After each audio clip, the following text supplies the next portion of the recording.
Hello, friends of the night, and welcome to the dark side of the moon for a new episode of the Underdogs podcast. What's this about, you might be wondering now? Well, it's November, the beginning of the darker side of this year. And this is my time as a November child. Today, I want to talk about my philosophy, what I stand for, how I work, and what you can expect from me in November. So, I'm a certified dog trainer, animal behaviorist, and trust technique practitioner, among other things. My work focuses on helping animals with behavioral issues like aggression, fear, and trauma by using methods that avoid traditional patriarchal structures of dominance and control. What does that mean? We'll go back in time. My dog Tim is a border collie whom I found at a shelter. At the time, he was 4 years old and knew nothing about the world. He had spent 3 years in a cage on a farm and had been confiscated by the police along with 18 other dogs. He then spent 1 year in a shelter. Tim was completely fearful, overwhelmed, panicked, and traumatized. I looked for help from a dog trainer, at least that was my plan. But what was actually done? They tried to condition him past his trauma. The dog was made obedient, habituated to fit, so he would function as simply as possible. I walked away and lost a lot of money. Then I decided to become a dog trainer myself because that couldn't be the solution. In the formation for the dog trainer, it was the same conditioning. This is not to demonize conditioning. Conditioning is extremely important and helpful. But if there's underlying trauma, unresolved stress, blocks, fears, panic, then conditioning only helps to a limited extent. It is helpful to stabilize through routine and conditioning, but it is absolutely not helpful to only address the symptom without looking at the cause of or even being aware of it and to resolve it. An example. My dog is aggressive. That's already inaccurate as the dog is reactive. Aggression is a reaction to fear, stress, insecurity, pain, hunger, or whatever else. The dog shows aggressive behavior or reacts aggressively. That's important because there's a difference between being aggressive and behaving aggressively. Behavior can be changed. So, the dog has a reason for his behavior. But what we primarily dislike is the behavior itself, and we want to change it as quickly as possible. So we apply pressure, because that's what we ourselves have learned and experienced. There are many tools that cause the dog pain or fear to make him change his behavior. Maybe we succeed, and the dog changes his behavior. But why? It's an avoidance strategy. The dog avoids the consequences. In the short term, this is convenient for us. But in the long term, it's extremely dangerous because the root cause of the stress, the, the aggressive behavior, can keep resurfacing. Let's assume it's pain, for example, an undiagnosed vertebral blockage. The dog is now calm and tolerates the pain, but eventually the pain becomes unbearable and the dog explodes, seeing red and losing control. This could have been avoided if the root cause of the aggression had been addressed earlier. A story once circulated on social media about a horse that was euthanized because of its extremely aggressive behavior. Upon autopsy, it was found that the horse had severe dental pain, something that could have been noticed and resolved before. After I completed my certification for the dog trainer, the real learning began. I dealt with many disturbed dogs, each of whom taught me something new. I knew I didn't want to follow the approach of the traditional dog training schools. I want to understand why an animal behaves as it does and how I can support the animal and its owner. Now, animals cannot speak. Apart from animal communication, I can only rely on their behavior. Every millimeter of body language tells me something. Animals are constantly communicating, sending us messages, asking for help, giving feedback. And we ignore all of it, often because we've forgotten how to listen. If a message doesn't arrive via text, we are simply deaf of it. The good news is that all of this can be relearned, and anyone who lives or works with animals should learn it.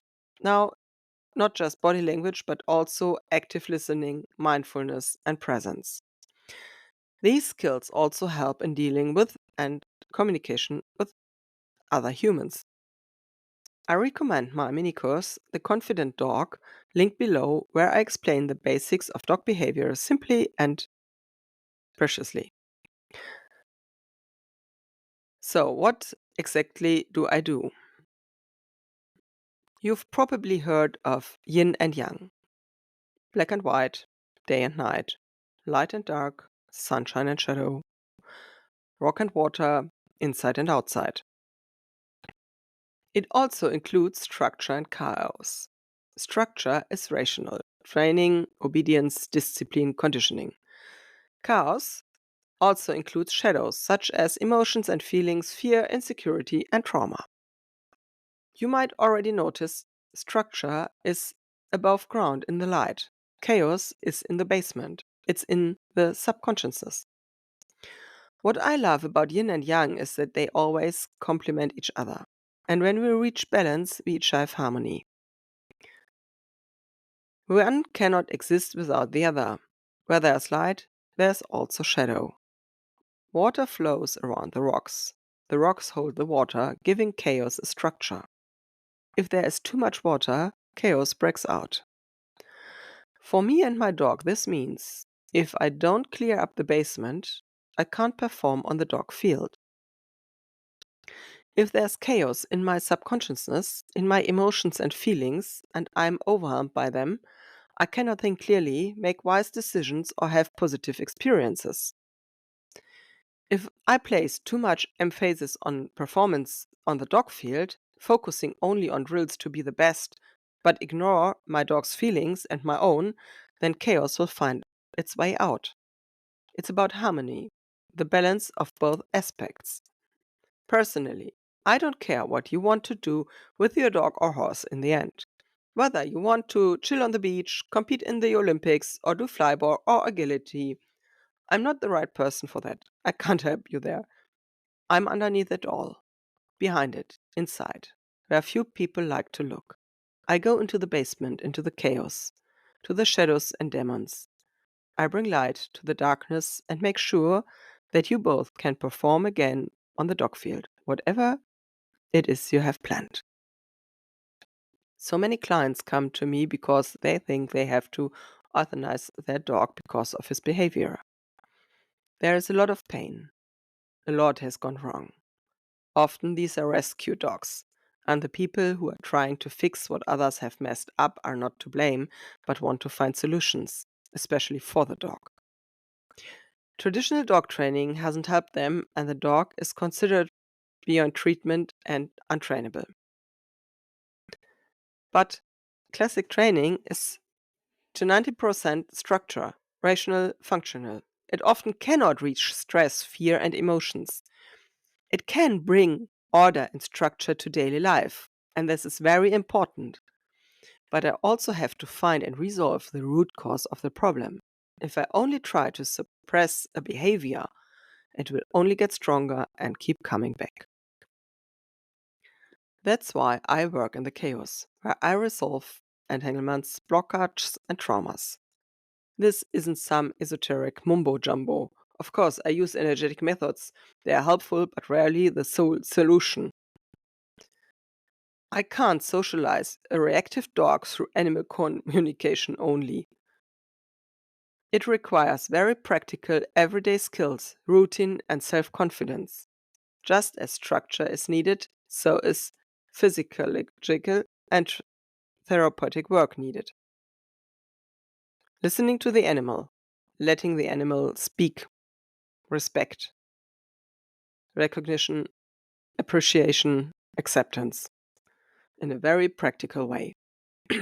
Often this is hard to endure and the owners feel insecure. That's where I come in. If your animal has behavioral issues, then we work together first and then you can go to the next trainer. If it's still needed, though if you're aiming for the Olympics, I would recommend it. By the way, I'm not the only one who works this way. There are a few of us. You can find us almost everywhere. But you have to look a little and pay close attention, as there aren't that many of us yet. We are scattered and often not very loud. Yin Dog and Underdogs are the names of my programs for dogs and all animals. It can definitely be described as female leadership, the feminine way of leading, teaching, and healing in harmony with nature. For me, this is the base, the foundation. If that's stable, you can build a skyscraper on it, a cathedral, or a tower. Some human animal pairs need to work on their foundation. That's where I come in. Others already have a stable foundation. They may need to work on their structure, perhaps build further or repair something. That's no longer my job. I go into the basement with you. I can clean up there. I help you if you get lost in the labyrinth and show you the way out of the cave, back into the light. So, what can you expect in November? November is all about December.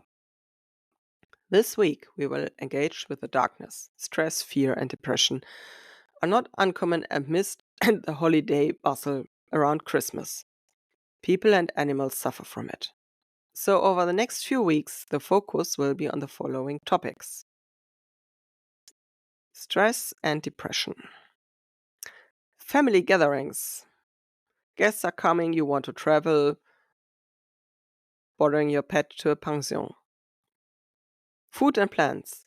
Many things we eat or decorate with the Christmas are toxic for animals. Fireworks and other festivities. Christmas isn't less stressful, just quieter than New Year's Eve. And animals are no Christmas gift. How to handle this responsibility and what to avoid. There will be podcasts and YouTube lives where you can ask me questions directly. If you want to know when and where everything is happening, follow me on Instagram where I regularly post all dates. Or you can simply subscribe my newsletter or YouTube channel. The next YouTube live will be focused on stress and depression on Thursday, November the 7th at 5 p.m. in German language and at 7 p.m. in English language. Both will be recorded and released as podcasts, or you can watch the replay. Title: Your dog is not your therapist. I thank you for your attention and wish you a bright November.